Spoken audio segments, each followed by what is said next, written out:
our Reliv Shake It Up series, where we feature Reliv Shake recipes from our customers and distributors. And for today's video, we are featuring Miss Dolly Lilles Creamy Avo Smoothie. Thank you so much, Miss Dolly, for sharing your recipe with us. So, let's shake it up! Ano ang ingredients natin today?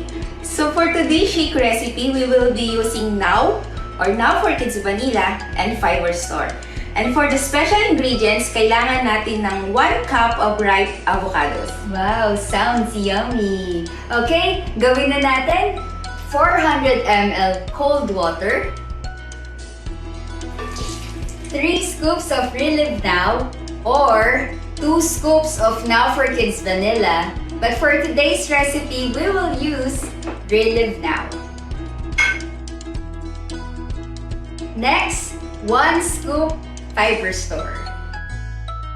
And our special ingredient, 1 bowl of ripe avocados.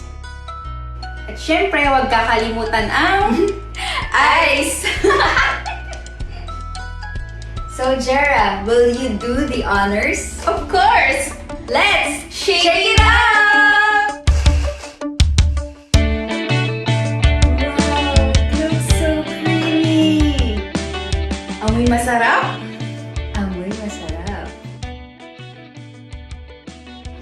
Cheers! Mmm! So creamy, so delicious. Anong masasabi mo, Jera? Grabe, mas pinasarap ng Reliv ang aking favorite fruit. Thank you so much, Miss Dolly, for sharing your recipe with us. And for our customers and distributors, if you have your own Reliv Shake recipes, email, message us on Facebook para ma-feature din namin po kayo. Okay? So, see you on our next episode! Let's get healthier And live happier,